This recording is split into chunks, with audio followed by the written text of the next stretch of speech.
What up, everybody? It's your boy Mike, the middleman, and this is just a quick little video. I had submitted a comic book idea to this company called BlackSands. If you guys don't know, BlackSands is a black-owned comic book company, and they have like animations and just different comic books, and it's all independent. So I got a chance to be a part of that brand, and every now and again, through their Patreon account, they have a thing where you can pitch comic books to them, right? And so I decided to go ahead and, write a comic book story.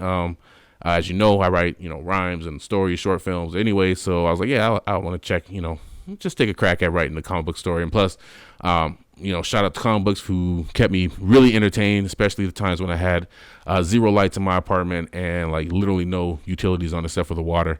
So shout out to the comic books for, being a TV at the time, you know what I mean? So fast forward, they had 3 competitions. The competitions were, I'll let him tell you right here. So first of all, we had 3 different competitions.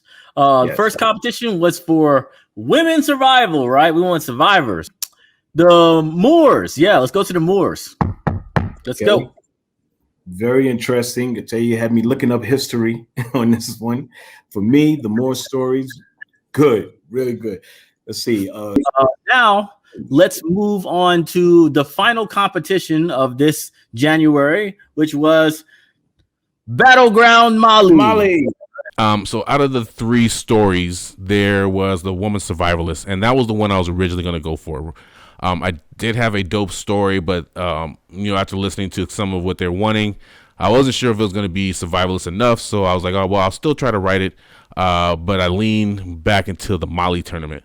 I'm gonna keep it a buck. Like I said, I would have did the Moors, but there's just too much history in that timeline for me to find something to attack and to develop a story. And I know they were looking for very history related situations, and I was like, I don't want to. This I don't know how many years of the Moors history. So I was like, man, I don't know if I want to dig through and find the right story to tell.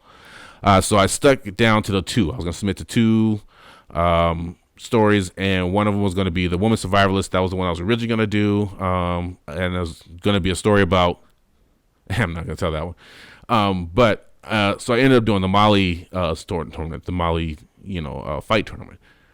The crazy thing was, when I was doing the Mali fight tournament, this crazy part of my life started happening. It was like some life and death stuff happening, and just all kind of different stuff around family and situations and just whatever. It was just a crazy time in that little 2-3 week span. So I found myself kind of like brainstorming and writing everything out, but not quite getting everything completely done how I wanted to. Like, I did have a lot of the martial arts already designed before I started writing, and I did have a lot of the story kind of set up, but I didn't have everything structured how I wanted.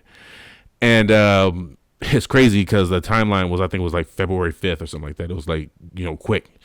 And not quick, it was like 2 weeks, but they gave you a little work, a little time, but it was like 2 weeks or whatever. And that's plenty of time to write a pitch. It's not crazy, but at the time, life is kind of zooming by, so I got to take care of this, take care of that. Then I'm coming back writing down what I'm going to do here. I'm still recording for the Kayatick stuff, and my timeline started shrinking. So all of a sudden, I think it was like the day it was due, and I was still not done yet. I was like halfway, you know what I'm saying? I wasn't even close to being done yet. And I spent all day, I'm jotting down, getting everything I could. I have my family, shout out to my sisters and my moms, shout out, yo. They always proofread and go over my stuff to make sure that it flows right and make sure that it just reads right. Sometimes you can be writing and, something doesn't quite click, so somebody else reads it or a pair of eyes see it. They can kind of tweak it. So today was the reveal, right? And today it was like, yo, we're going to reveal the winner. From the last one I did, I was kind of like, all right, well, we'll see what happens. I don't really think it's going to whatever, but, hey, we'll see what happens. I like listening to what comic books they're going to come with. Like I said, I'm a Patreon. I got a chance to invest with them. They had a WeFunder account. I got a chance to invest with them direct and, be an equity owner. So I was like, hey, I just want to, check out anyway, see what happened. So today they're reading the results, and check this out. Battleground Mali. We're gonna have a Mali tournament. So go ahead, go through some of these finalists, Demetrius, and then I'm going to talk about the winner. Okay, I got 2 of them. The Gold Fist of Mali, I thought was very interesting. It's about an orphan man named Kwame Kose. Kwame Kose, who is self-taught in African American martial arts of Musangwe, and to him, He has no idea that he is one of the top fighters in the country and about to embark in this really incredible tournament. Thought that was really good. Man, so close, right? So close. And it was dope. You know, like I said, shout out. I think the winner's name is Kevin. I'm sorry if I messed you up, your name, but shout out to you. Like I said, like we all win, man. If you get a dope comic out, then that wins for me because, like I said, it's, you know, us being invested with the BlackSands, just the brand in general, what they're doing, we all win from that. So I'm not mad at, you know, dope. Competition's competition, man. And, you know, may the best writer win. Dope to you. Shout out. Man, but it was so close. It was crazy. And so I was like, all right, man, you know, it's pretty cool.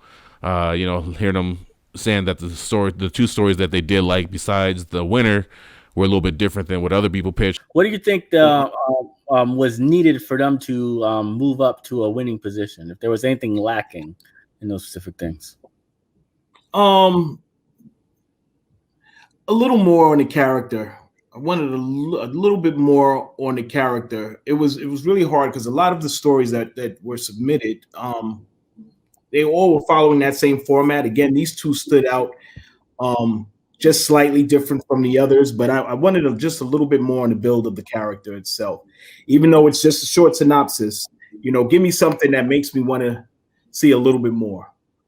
Roger that. So that's what I was trying to do. I was trying to whatever, but just thinking in my head, man, if I didn't let that time slip away, I could have really developed all that story because I really didn't submit it until I think it was like 8 o'clock my time, which is Pacific Standard Time. So that's 11:30, 12 their time. And I know it had to be submitted that day. So I had thought I had maybe actually missed the timeline date because I was like, man, it's so close to midnight on the East Coast. I might have missed it, just, you know, whatever. But again, like I said, life happens. I'm not blaming it. Like I said, shout out to all the winners, man. I appreciate you guys. I love going up a competition. I just like that, you know, the writing spirit. But in closing, when I was checking it out, he had this to say in the outro of his video. And if you made that finalist, if Demetrius mentioned you at all, you were close. You were close, right? So think about that. Think about that for a moment. You were close. You could have got it. So put that in your head. Say, I was close. I almost had it. I need to refine my pitches more. Call it a day. You know what I'm saying?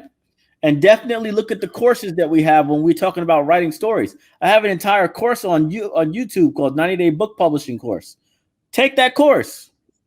Take that course. It works on the freaking story of character development and story and everything else. Take that course. Mm-hmm. And you'll be amazing with your pitches. All right.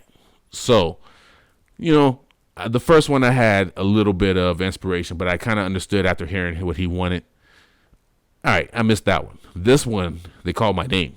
So we were a step closer. But then I was hearing this. I'm coming, BlackSands. Let me know when the next competition is.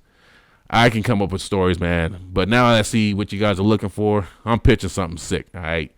Anyway, that's your boy's reaction video. Yo, shout out to BlackSands Entertainment. Shout out to all the people that won this competition too, man. You know what I'm saying? Do your thing out there, man. Make us proud. And yo, man, like I said, I didn't have a video this time, so I was like, fuck it, man. I'm going to go ahead and throw this YouTube joint up and talk about my experience. Like I said, your boy doesn't just rhyme. He doesn't just go behind the scenes and, you know, shoot short films and stuff, man. He does write as well. So I'm glad you guys got a chance to check it out, man. Shout out to you guys. I'm sorry I forgot the other brother's name who reviewed it. And you said you liked it. I'm super sorry because I'm going off the fly right now. But shout out to you guys, man, for just taking the time, reading the brother's story, man. And just, you know what I'm saying, give me a little bit of validation to know that my pen is all right. All right, man. Your boy's out of here. Peace.